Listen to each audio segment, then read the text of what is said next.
안녕하세요. 워런 버핏처럼 매일 신문을 박전무와 함께 읽으면서 투자의 고수가 됩시다. 웜의 신방 오늘 12월 30일 월요일 순서 시작하도록 하겠습니다. 어제 정말 마음 아픈 그 뉴스를 접하게 돼가지고요. 정말인가 뭐 이렇게 또 계속 쳐다보게 됐고요. 아마 많은 분들이 좀 가슴 아파하셨을 거라고 생각합니다. 그 또 원인이 조류 때에 부딪히는 그 버드 스트라이크였다고 하잖아요.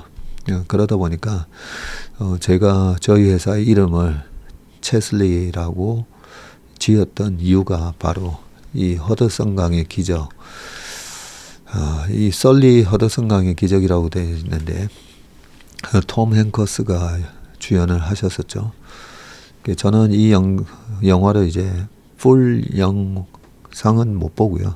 한 30분 정도의 요약된 영상을 예전에 우연히 보게 돼가지고 그래서 저희 회사 이름을 지을 때 체슬리 슬램버거, 실존 그 기장님 성함 이름이 체슬리 슬램버거잖아요.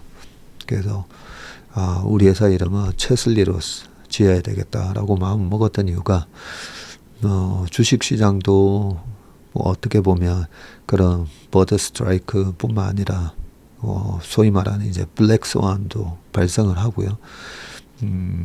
여러 가지 우리가 예상치 못했던 그런 돌발 변수가 많이 발생을 합니다. 그랬을 때 저 기장님처럼 저렇게 승객과 승무원들을 모두 저렇게 이제 구조할 수 있었던 그런 기적이 계속 제가 운영을 하는 동안에도 우리 고객분들 저렇게 생존을 시킬 수 있는 기장님처럼 할 수 있어야 되겠다. 그래서 어떻게 보면 우리가 좀 주식으로 빨리 돈 벌고 싶어하는 그런 조급한 마음이 투자를 망친다고 했잖아요. 빨리 가는 게 중요한 게 아니라 그죠? 안전하게 가야 되잖아요. 근데 우리가 그동안에 한 70년 동안에 빠른 산업화 과정에서 항상 이렇게 빨리빨리 문화가 우리 대한민국 사회에 뿌리 내려져 있고 그게 절대 뭐 나쁜 건 아니지만 투자뿐만 아니라 모든 게 다 어떻게 보면 마찬가지죠. 빨리 하려고 이 안전 불감증이라든지 지켜야 되는 어떤 리스크 관리 원칙 이런 걸 안 지키고 빨리 가려고 하다가 다 사고가 나는 거 아닙니까, 그죠? 지난 주에는 주말에 유튜브 영상 보다가 그 한문도 변호사인가요? 한문선 그 변호사님의 이 블랙박스 있잖아요, 블랙박스. 거기서도 보면 어떤 분이 그 무단횡단을 하시다가 사고가 난 그런 영상도 제가 본 적이 있거든요. 한문철 변호사시군요. 그래서 우리가 할 때도 마음 관리가 정말 중요하고 빨리 돈 벌고 싶어 빨리 고객분들한테 또 큰 수익 어떻게 보면 저희도 저희 업계에서 계속 비교되잖아요. 네, 어떤 회사가 수익률이 어떻게 나왔고 뭐 이런 거 비교될 때마다 그 비교 때문에 마음이 조급해지는 거거든요. 그게 저는 이 도박을 할 때 도박하는 사람들이 보면 멀쩡하던 사람이 도박해서 뭐 완전히 가산을 다 탕진하는 경우가 많지 않습니까?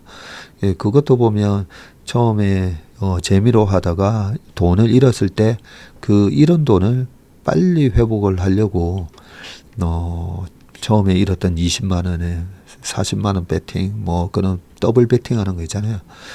그러면서 순식간에 이제 돈을 잃는 가산을 탕진하는 그런 케이스도 많이 보게 되는데 주식할 때 절대 우리가 하다 보면 내가 가진 포트폴리오의 수익이 좀 잘 안 날 때도 있고 그러면 저쪽으로 가서 수익 내는 게 낫지 않나 그런 거에 인내하고 원칙을 지키고 그것 때문에 작년에도 보면 우리 워메신박의 어떤 구독자분께서도 전무님 정말 존경하는데 왜 2차 전지를 계속 안 좋게 보시는지 모르겠다. 뭐 이런 댓글 속에서 그때 그런 유혹도 얼마든지 있었습니다. 잠시 들어가서 저거 지금 워낙 이제 큰 모멘텀이 생겼으니까 그 모멘텀이요. 작년 상반기 보면 글로벌하게 2차 전지주들이 다 빠지고 있었거든요. 다 빠지고 있는데 우리나라만의 그 수급 모멘텀이었거든요. 그 수급 모멘텀에 저기 잠시 들어가서 트레이딩으로 탁 먹고 나오는 그걸 하면 되지 않을까. 그 마음이 왜 없겠습니까? 그런데 2007년도에 당시에는 M사의 운용 펀드가 워낙 수익률이 좋아가지고 제가 그때 시장을 1400bp 14% 아웃퍼폼을 했는데도 상위 29% 정도였거든요. 그래서 저희 회사 내에서도 CIO 분이 그런 얘기를 했습니다. 그 M사 포트폴리오 그대로 카피해서 하면 안 되나요? 했을 때 그 M사의 포트폴리오를 보면 저는 이 밸류에이션에 이 주식도 못 삽니다. 2007년도였는데요. 그런 원칙을 지켰기 때문에 지금까지 그래도 살아남았고 저희 고객들 자금을 운용할 때도 마찬가지입니다. 요렇게 가면 좀 더 빨리 더 많은 수익을 낼 수 있을 것 같은데 라는 유혹이 들어도 잘못됐을 경우에 뭔가 잘못됐을 경우에 다시 돌아오지 못하는 그런 손실을 내면 안 되잖아요. 그런 걸 원칙으로 삼자라는 마음으로 저희 회사 이름도 채슬리 투자자문이라는 그런 이름을 냈고 그 원칙을 지키고자 많이 매일같이 저희 직원들하고 회의하면서 제일 중요한 게 그 원칙입니다. 잘못됐을 경우에 최악의 경우에 우리가 예상치 못한 이런 버드 스트라이크나 시장에서 블랙스완을 만났을 때 우리는 고객을 안전하게 다시 수익률을 회생시켜서 우리가 목표라 고객분들이 원하는 수익률을 달성할 수 있을까? 그게 가장 제일 중요한 원칙이고 웜의 신박을 할 때도 마찬가지입니다. 아침에 모닝 브리퍼도 그렇고 저희 인턴분들 그리고 저희 인턴이나 저희 고객분은 아니시지만 매일 이렇게 채슬리 TV에 오셔서 웜의 신박이랑 이래 들으시면서 투자에 어떤 조언을 구하시는 분들한테도 제가 드리는 어떤 투자에 대한 아이디어나 어드바이스가 혹시라도 큰 사고가 되면 안 된다라는 그 마음이 상당히 사실 그 책임감이 되게 부담스럽습니다. 부담스럽지만 그래도 저희 회사는 그래도 프로들이 모여서 하는 곳이잖아요. 그래서 저희와 같은 생각을 그래도 다 맞을 수는 없지만 그래도 생각을 꾸준히 말씀드리다 보면 저희 채슬리 TV를 구독하시는 분들이 박전무 그리고 채슬리의 장단점은 어떤 게 있으니까 저희의 단점만 싹 빼시고 장점만 잘 활용하셔가지고 경제적 자유를 궁극적으로 이루시는 데 도움이 되셨으면 하는 그런 마음을 늘 갖고 있습니다. 그러면 이 사고 뉴스를 일단은 그래도 먼저 좀 보겠습니다. 항상 이런 사고가 있을 때마다 저희와 다른 분야지만 그 사고의 원인이나 이런 거는 결국은 똑같거든요. 성공의 원인도 마찬가지지만 사고의 어떤 원인도 저는 똑같다고 생각합니다. 그래서 뭐가 잘못됐는지 기사 한 2개만치만 보고 가겠습니다. 무한공증장이 정치 논리로 건설이 돼서 조리석식지 4곳이 둘러싸여 초기부터 논란이 있었다라고 합니다. 그러고 보니까 이 무안국제공항 주변에 이렇게 새들이 많네요.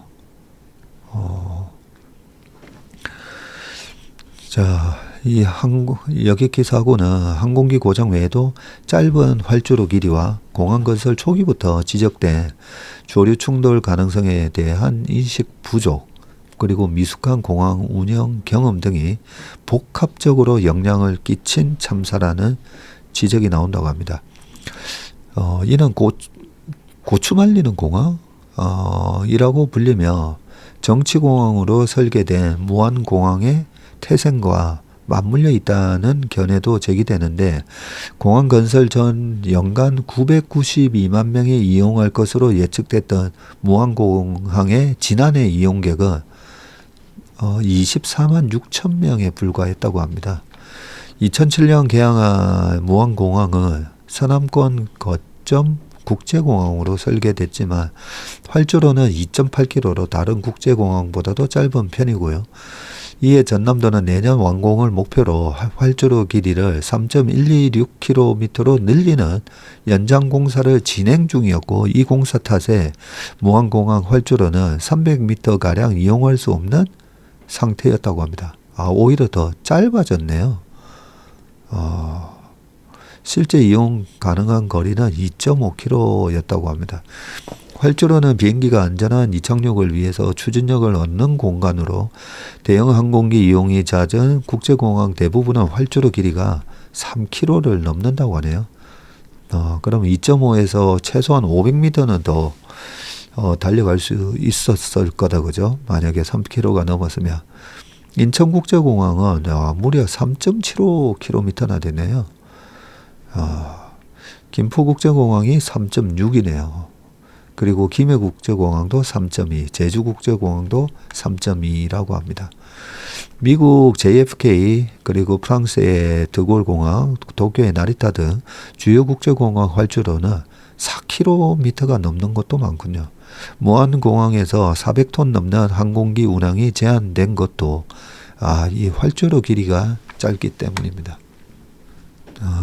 이렇게 그림으로 비교가 되어 있고, 저도 지금 읽으면서 양양공항, 이 양양공항도 약간 탁상공론으로 만들어진 공항이었다라고 얘기가 많이 됐잖아요, 보면. 그래서 양양공항은 어느 정도인가 했는데 양양공항이 2.5km네요.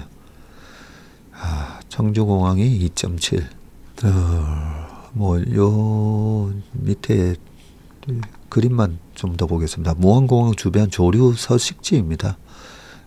이렇게 조류들이 서식하는데 딱 요 가운데 공항을 만들어 놨군요. 자, 사고 원인 중 하나로 지목되는 것이 이 조류 충돌, 버드 스트라이크라고 하는 이 조류 충돌 문제에 대한 안일한 인식도 사고를 키웠는데, 무안공항은 서해안 철새 도래지와 가까운 곳이어서 공항 건설 초기부터 관련 문제가 제기되어 왔고요.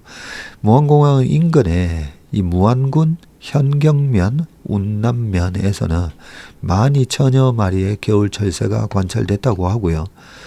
이 지역에는 대규모 무안 갯벌 습지 보호 구역 등이 조성되어 있어서 철새들의 중간 기착지 역할을 한다고 합니다. 무안공항의 전략 환경 영향 평가 때도 기체가 조류와 충돌할 위험이 있다는 문제가 제기가 됐고요. 2020년 당시 보고서는 항공기가 이착륙할 때 조류 충돌 위험성이 크고 이에 대한 저감 방안이 필요하다라고도 적혀 있고요. 특히 보고서는 폭응기나 경보기를 설치하고 레이저나 깃발, LED 조명 등을 이용해 조류 충돌을 최소화하라는 구체적 대응책까지 제시했지만 활주로 확장 사업이 완공되지 않았다는 이유로 제대로 시행되지 않은 것으로 전해졌다고 합니다. 무안공항은 인천공항을 제외한 전국 14개 공항 중에서 조류 충돌 비율이 가장 높고요. 2019년부터 올해 8월까지 이 무안공항에서 여객 화물을 합쳐서 항공기 총 11,004편이 오갔는데 이거가 모두 10건의 조류 충돌이 발생했군요. 운항 횟수 대비해서 조류 충돌 발생 비율은 0.09%인데 비행기가 1만 편 오갈 때 조류 충돌이 9번 발생했다는 뜻이고, 제주공항은 0.013%, 김포공항도 0.018% 등에 비해서 꽤 높네요. 한 8배 가까이 높다, 그죠? 8배, 7배. 무안공항에는 조류 충돌 예방 위원회가 만들어져 있지만 제대로 역할을 하지 않았다는 지적도 나온다고 합니다.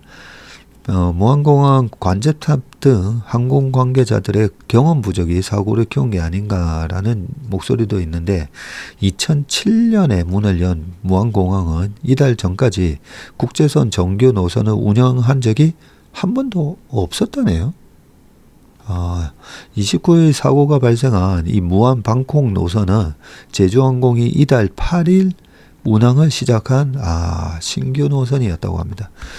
무안공항이 17년 만에 운영하는 첫 국제선 정기 노선이고 또 무안공항을 관리하는 한국공항공사는 지난 4월 문재인 정부에서 임명된 사장이 뒤늦게 사표를 낸 이후에 8개월째 또 공석이었다고 합니다. 한 전직 기장은 항공기의 조류 충돌 주의 경고 후 2분 만에 메이데이 선언이 있었다면서 매우 급박했던 상태인데 이 과정에서 관제가 제대로 이루어졌는지 동체 착륙 외에 다른 선택지를 택하는 건 불가능했는지 등을 따져야 한다고 했고요. 항공기 동체 착륙 전에 공항 소방대가 와 대기한 뒤에 그리고 활주로에 화재 방지를 위한 소화 약제를 뿌렸어야 하는데 이 같은 절차도 시행되지 않았다고 합니다. 네. 큰 사고의 원인은 오늘 이 기사를 읽어보니까 안전 불감증이다, 그죠? 우리 사회에 만연돼 있는 안전 불감증이 또 이런 사고를 키웠다는 생각이 딱 드네요. 하나만 더 기사 보겠습니다. 제주항공 사고기가 이틀 동안에 13차례 운항했다고요? 어떻게 비행기가 이틀 동안 13차례 운항이 가능하죠? 자, 이 여객기는 사고 직전 48시간 동안 공항 총 8개를 오가는 13차례의 운항을 한 것으로 나타났고요. 지난 27일부터 28일까지 이틀간 짧게는 38분에서 길게는 5시간 46분에 달하는 중단거리 비행을 쉴 새 없이 반복한 것인데 사고기는 공항에 도착해서 통상 1시간 남짓 대기한 뒤에 곧바로 승객을 태우고 다음 도착지로 출발을 했고요. 예를 들어서 사고 하루 전인 28일 사고기는 일본 나가사키 공항에 오후 12시 4분에 도착해서 12시 52분 무안공항으로 다시 또 출발을 했다고 합니다. 도착한 지 48분 만에 다시 출발했다고요? 그 사이에 뭐 이렇게 좀 점검을 또 해야 되는 거 아닙니까? 항공업계에 따르면 노선에 따라서는 다르지만 단거리 노선 위주일 경우에 이렇게 돌리는 경우도 많다고 하고요. 이 비행기는 2009년 9월에 미국 보잉사가 제작한 B737-800 기종으로 6시간 이하 중단거리 노선에 주로 쓰이고 제주항공이 보유한 여객기 39대 가운데 37대가 해당 기종일 만큼 제주항공의 주력 항공기네요. 이번 사고기의 기령은 15년으로 노후 항공기로는 분류되지 않고 있고요. 통상 기령이 20년 이상을 노후 항공기로 분류한다고 합니다. 다만 항공기의 단순 연령보다는 실제 비행 시간과 이착륙 횟수가 큰 영향을 미친다면서 이번처럼 단거리 비행이 많은 경우 기체 필요가 더 빠르게 증가할 가능성도 있다고 지적을 했고요. 제주항공의 여객기 월평균 가동 시간은 418시간으로 대한항공 대비해서는 18%나 많았다고 합니다. 이에 대해서 제주항공 송경훈 본부장은 무리한 운항이라고 할 수는 절대 없다. 계획된 일정에 맞춰서 항공기 정비 등을 철저히 하고 있고 출발 전후 꼼꼼하게 정비를 진행하고 있다고 합니다. 또 아직 조사가 끝나지 않았음에도 오늘 이 문제는 항공기 정비 소홀과 관련된 이슈가 아니다라고 발언을 하셨네요. 이 기종은 제주항공뿐 아니라 국내 항공사들이 약 4,400대를 운영 중인 보잉의 대표적인 베스트셀러이고요.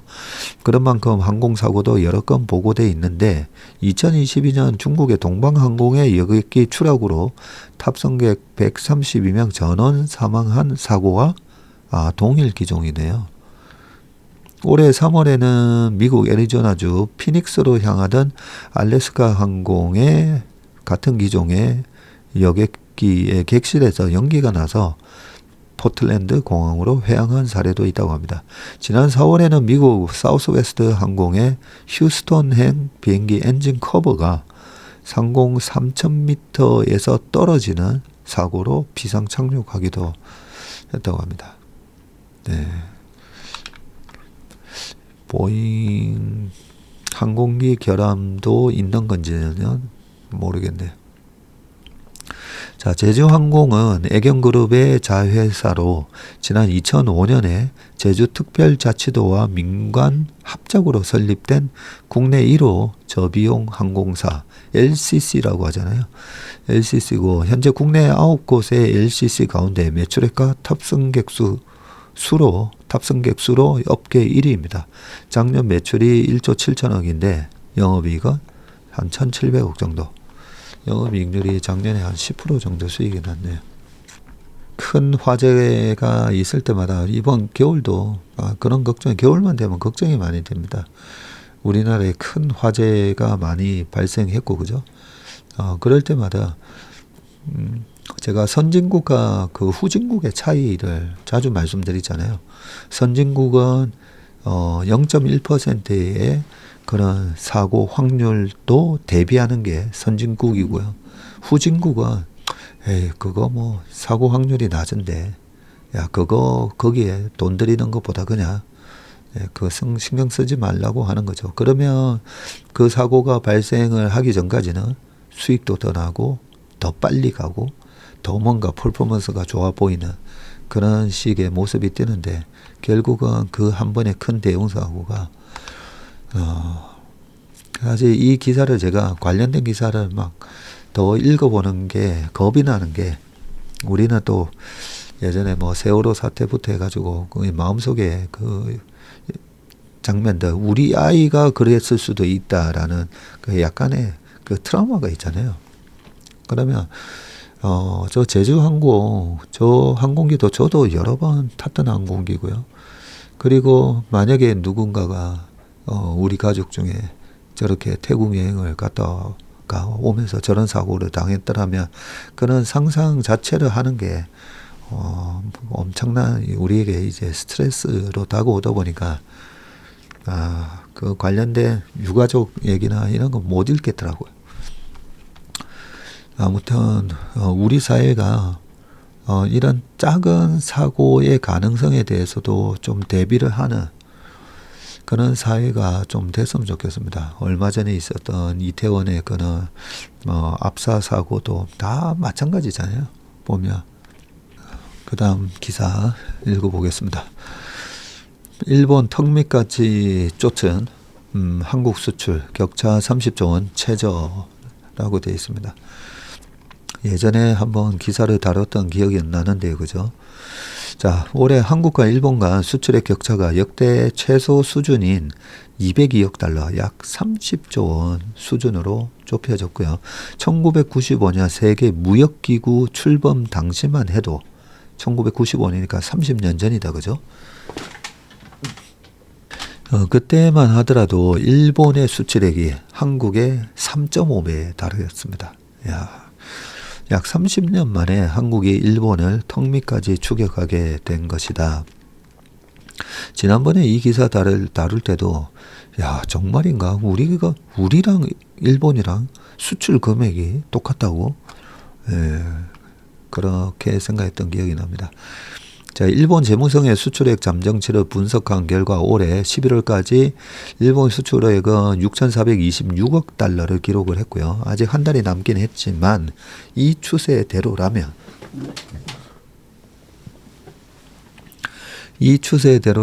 작년 7,173억 달러보다 수출액이 줄어들었네요. 일본은. 반면 같은 기간 한국의 수출액은 6,224억 달러로 역대 최대였던 재작년 6,836억 달러와 비슷한 수준을 기록할 것으로 예상이 되고 있습니다. 자, 이렇게 좁아졌는데요. 양국 수출액 격차가 2008년에 3,599억 달러로 정점을 찍었고 2008년이 최대로 벌어졌을 때는 한 3,600억 달러 차이가 있었는데 지금 200억 달러로 줄어들었다고 그죠? 와. 5% 21년까지만 하더라도 한 1,000억 달러 수준이었고요. 그러나 22년도에 632억 달러, 작년에 한 850억 달러 기록한 끝에 올해 역대 최소 수준을 기록할 것으로 예상된다고 합니다. 윤진식 무역협회장은 최근 기자간담회에서 과거에는 일본과 수출 규모를 비교하는 건 상상도 못했던 일인데 이제 일본을 능가할까 말까 하는 수준에 와 있습니다. 한일 수출의 격차 축소는 일본 수출액이 2010년대 이후 정체된 상황에서 한국은 빠르게 늘어나고 있기 때문이고요. 1등 공신은 뭐니 해도 반도체 산업입니다. 한국 최대 수출 품목인 반도체 수출액은 올해 상반기에만 전년 같은 대비해서 52% 증가 657억 달러를 기록해서 상반기 기준으로 역대 둘째로 높은 실적을 달성했고요. 자동차와 선박 수출 등도 확대되는 추세입니다. 다만 트럼프발 보호무역주의 확산 등으로 올해와 같은 수출 호조가 내년에도 이어질 가능성은 크지 않다는 분석이고요. 최근 국제무역통상연구원 조사에 따르면 내년 1분기 수출산업경기 전망지수는 96.1로 100을 밑돌고 있습니다. 이 지수가 기준선 100보다 낮으면 국내 수출기업이 직전 분기보다는 상황이 안 좋아질 것으로 본다는 의미입니다. 내년에는 한국이 완전히 일본 수출액을 추월하는 원년이 되기를 기원해 봅니다.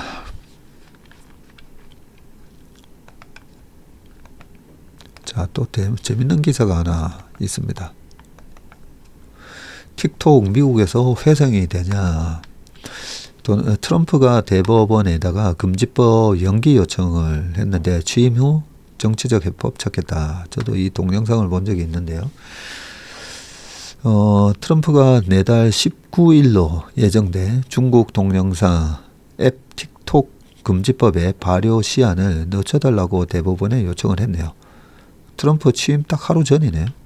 이 법은 미국인의 개인정보가 중국으로 넘어가는 것을 막기 위해서 틱톡의 미국 내 사업을 매각하도록 하고 이를 어길 경우 미국 서비스를 중단하도록 했고요.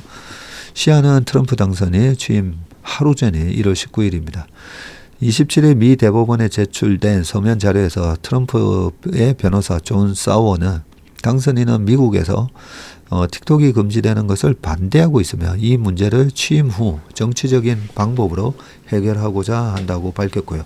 요청이 받아들여질 경우에는 틱톡의 기사 회생의 기회가 열릴 수도 있습니다. 트럼프의 변호사는 트럼프 당선인은 역사상 가장 영향력 있는 소셜미디어 사용자 중 한 명이고 틱톡에서 1470만 팔로워를 보유하고 있다고 합니다. 틱톡을 그의 정치적 발언을 포함한 표현의 자유를 위한 독특한 매체로 볼 수 있다고 했고요.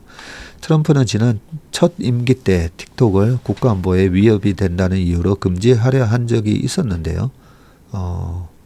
하지만 지난 3월 틱톡 모회사 지분을 20% 이상 갖고 있는 공화당 거액 기부자 제프 야스와의 만남 이후 그는 입장을 바꿔 틱톡 매각을 반대하기 시작했다. 올해 대선 과정에서는 틱톡을 선거 활동에 적극적으로 활용하며 재미를 보기도 했고요.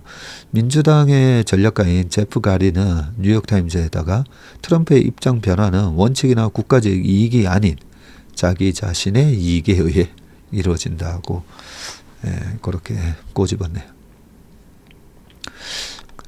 이 틱톡 때문에 사실 메타의 주가가 박살이 났었던 거거든요. 지금은 유튜브에서도 이제 숏폼이 많이 유행을 하고 있는데 당시 이제 틱톡에서 요 15초짜리 때문에 어마어마하게 많은 사람들이 틱톡을 보게 되고 지금 유튜브 쇼츠도 마찬가지지만 이거 보고 있으면 완전히 중독이에요. 중독. 그죠? 1시간이 순삭, 뭐 1시간뿐입니까? 2시간이 순삭 지나갑니다. 그 정도로 중독성이 강하다 보니까 이 메타의 그 가입자가 전부 다 이렇게 많이 좀 뺏기게 되는 거 아닌가, 막 그런 우려 때문에 메타 주가가 박살이 나서 한 80% 빠졌었죠, 그죠? 네, 그랬다가 틱톡을 미국 정부가 이렇게 규제를 한다. 그때부터 강하게 주가가 올라갔었습니다. 이 트럼프의 한테 거액 기부자가 틱톡 모회사 바이트댄스 아닌가요? 지분을 20% 이상 들고 있다고 하니까 요거는 메타 투자하시는 분들은 한번 좀 생각을 해보셔야 되겠다, 그죠? 어떤 정치적 결정이 나올지 약간 이게 불확실성 요인은 되겠네요, 보니까. 근데 트럼프가 말을 이랬다 저랬다 막 바꾸지는 않거든요. 그래서 이번에 틱톡에 대해서 되게 이 팔로워도 얘기하고 이번에 대선에 큰 영향을 줬다. 네, 큰 도움을 받았다. 이러면서 약간 우호적인 그런 얘기들을 계속 최근에 했기 때문에 어떻게 보면 요게 근데 당선 하루 전날에 금지되는 걸로 돼 있기 때문에 일단 1월 19일 날 어떻게 되는지는 보긴 봐야 되겠네.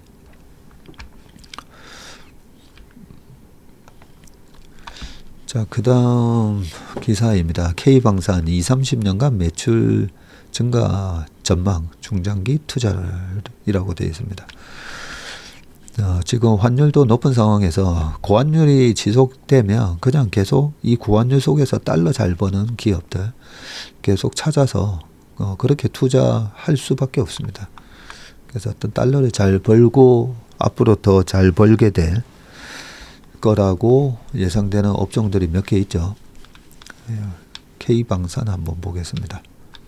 한화시스템이 이집트의 K11 사격 지휘 체계와 K9A1 사격 통제 시스템을 공급한다고 밝혔고요. 국내 방산업체가 개발한 사격 지휘 체계 및 통제 시스템이 해외로 수출되는 것은 또 이번이 처음이라네요. 이처럼 K방산의 수출 저변이 빠르게 확대되고 있고 한화자산운용에 따르면 K방산의 수출 대상국은 22년 4국에서 작년에 12개국으로 3배가 늘었다고 합니다.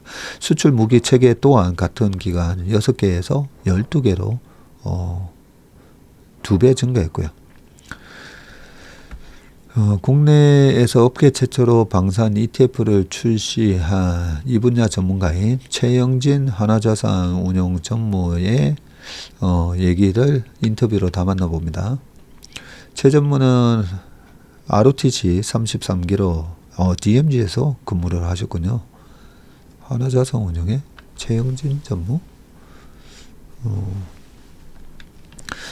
그리고 2018년부터 국방 전문 포럼인 플라자 프로젝트에 합류해서 미중 갈등, 대응책 등을 논의해왔고 23년 국내 최초의 방산 ETF인 아리랑 방산 K방산 ETF를 상장해서 전략 상품으로 크게 성장시켰군요.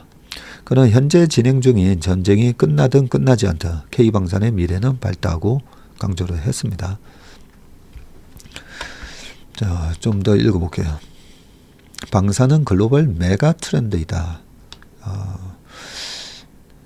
트럼프는 자신이 취임하면 24시간 안에 러시아 우크라이나 전쟁을 끝낼 수 있다고 자신을 했죠. 전쟁 종식은 방산주의 악재로 해석이 되는데 라고 질문을 했더니 동의하기 어렵다. 전쟁이 일단락되면 단기적으로는 주가가 조정받을지는 모르겠지만 중장기적으로는 꾸준히 실적이 뒷받침될 수밖에 없는 분야이고 평화의 시대가 끝나고 지정학적으로 갈등과 분쟁의 시대로 패러다임이 전환했다. 러우 전쟁을 가까이에서 지켜본 유럽 국가는 국방력 증강에 적극적이고 트럼프의 국방비 증액 요구까지 겹쳐서 유럽의 대대적인 무기 도입으로 이어질 수밖에 없다.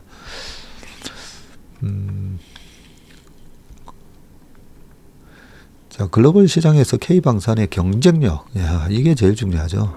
네, 주식 투자는 경쟁 구도 분석입니다. 소련의 붕괴 이후 유럽은 방위산업을 통폐합했고요. 그렇게 줄인 예산을 경제 재건과 복지에 썼군요.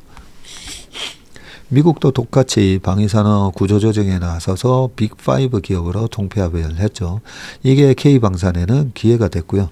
우리는 분단 상황이라서 꾸준히 무기를 고도화해 왔고 또한 사계절 통용되는 무기를 만들어 왔고요. 매년 한미연합 군사훈련을 하며 기술도 개량해 왔습니다. 마지막으로 쿠팡 배송이라 불릴 정도로 생산 납품이 빠른 것도 강점입니다. 네. K방산의 약진에 경쟁국의 견제도 있는 것 같은데 지난 3월 EU 역내 방위산업 육성을 위한 청사진을 공개한 것을 보며 2030년까지 27개 회원국 국방조달 예산 50%의 EU 내 지출을 목표로 제시를 했고요. 기존의 2배 이상으로 무기 자급 자족을 늘리겠다는 건데 이건 목표치이고요. 게다가 바꿔 생각하면 나머지 50%는 역내 조달이 어렵다는 것을 스스로 인정한다는 반증이기도 하고 그렇다면 어디서 하겠냐? 최첨단 무기는 미국에서 하겠지만 재래식 무기나 미사일 같은 무기는 결국 K방산에서 도입할 수밖에 없을 것이다.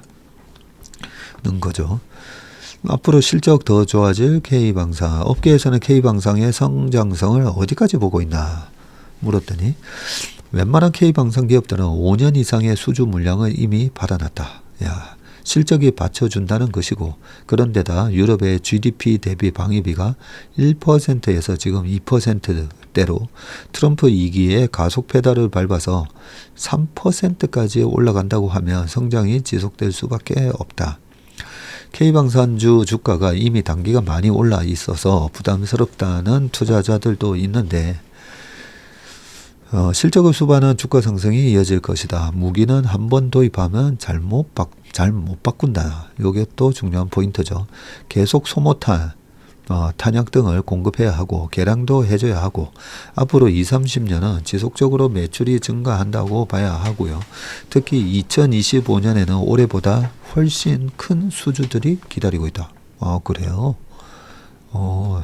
내년에도 수주 모멘텀이 큰 것들이 있답니다. 캐나다의 팀 코리아로 참여한 60조짜리 잠수함 사업이 있고 미국 해군 MRO 사업이 있죠. 유지보수 관리 정비해 주는 거. MRO는 이제 시작으로 궁극적으로 전함 제조로 이어질 것이다. MRO 시장이 미국에서 한 2조짜리 시장이든가 6조짜리든가 그 정도 시장인데 이게 MRO에서 끝나는 게 아니라 나중에 이 전함 제조도 우리나라한테 해줘 이럴 수가 있다는 거네요. 자, 가장 추천하는 K방산 종목 3가지는 방산은 상호 협업하는 구조가 있기 때문에 패키지로 투자하는 게 훨씬 낫고요. 근데 A 회사가 미사일 수주를 하면 B 회사가 추진체를, C 회사가 레이더를 공급하는 식이다. 그런 점에서 ETF로 글로벌 방산의 50%, K방산의 50%씩 투자하시는 것을 추천드린다라고 했다고 합니다. 네, 마지막 기사 보겠습니다. 짝수에만 힘을 못 쓴다. 코스피 징크스 홀수인 내년 증시 전망은이라고 되어 있습니다. 짝수의 코스피 요거는 제가 거의 저희 회사 퀀트 분석을 이것저것 하다가 작년 연말 올 초부터 계속 말씀드렸던 거죠. 뭐라고 되어 있는지 한번 보겠습니다. 증권가에서는 홀수인 해에 국내 증시가 강세를 보이고 짝수인 해에는 약세를 보인다는 홀짝 징크스가 있다.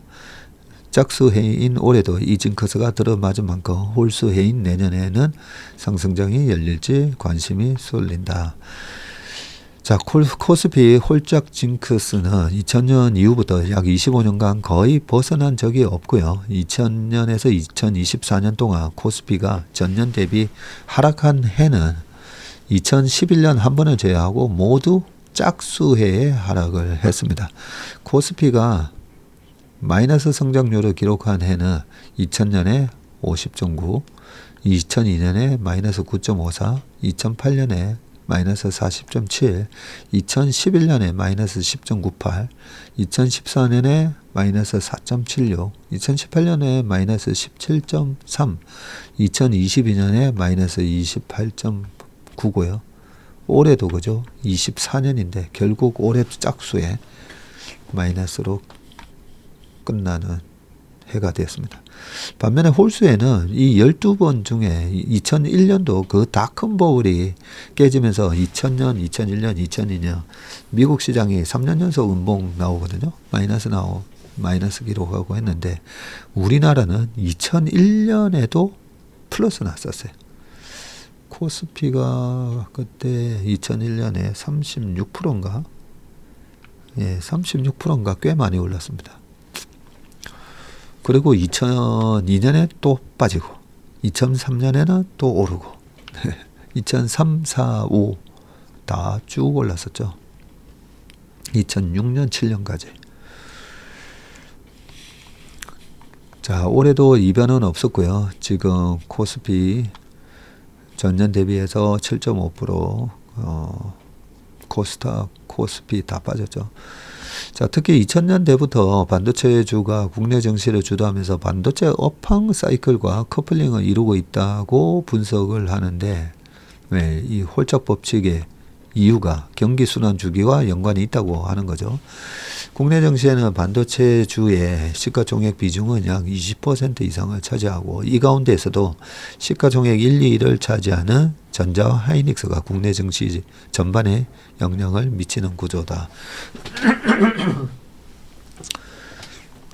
실제로 삼성증권이 같은 기간 삼성전자의 외국인 보유 비중을 분석한 결과 짝수에는 외국인 비중이 연초 대비 감소하는 경향이 나타났고 다음 해인 홀수에는 2015년을 제외하고 비중이 다시 증가하는 모습을 보였다.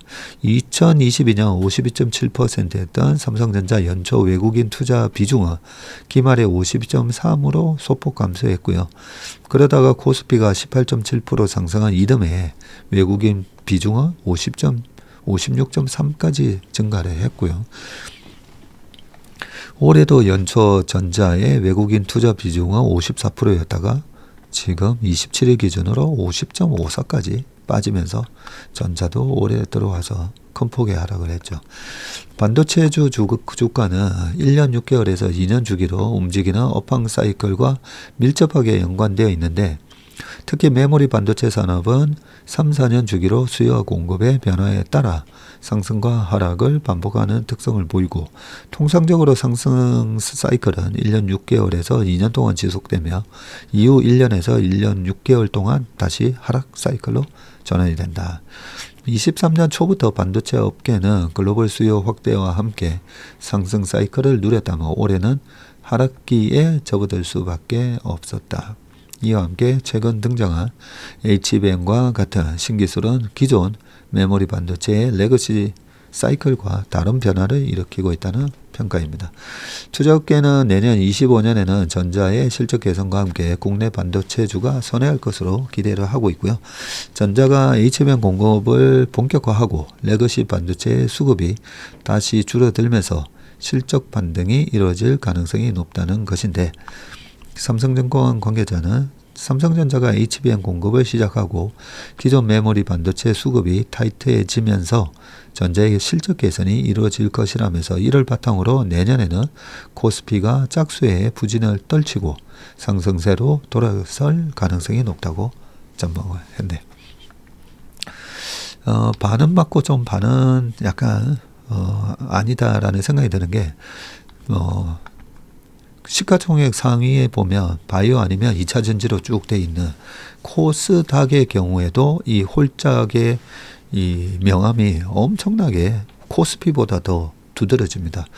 코스닥은요, 이 코스피가 짝수의 연평균 수익률이 잠깐만요. 마이너스 17.5가 코스닥의 짝수의 손실 평균이고요. 코스닥의 홀수의 평균 수익률이 과거 25년 해보면 39% 좀 넘게 나옵니다. 그래서 이 코스닥이 코스피보다 훨씬 더 이 홀짝 징크스가 커요. 그러면 반도체 영향이 얼마나 코스닥에 영향을 줄까라고 보면 아니잖아요. 그래서 저는 이 선거가 영향을 좀 많이 준다고 보고 있습니다. 뭐 특히나 이제 미국의 대선 중간 선거가 전부 이제 좀 짝수가 있고요. 그 다음이 스포츠 빅 이벤트. 그 정도가 제가 파악한 홀짝에 왜 저렇게 영향을 받을까라는 부분인데, 혹시나 뭐 다른 아이디어 있으신 분들은 좀 적어주시면 감사하겠습니다. 일단 이 부분 때문에 올 초에도 제가 작년 연말 올 초에 이 홀짝에 관련된 얘기를 했을 때만 하더라도, 아니 무슨 주식시장이 홀짝 이론 말도 안 되는 소리 하냐, 뭐 그런 댓글도 있었거든요. 그 다른 방송에서. 근데 올해도 어김없이 그 홀짝 징크스는 못 비켜놨고, 그래서 내년 시장은 상당히 좋게 봅니다.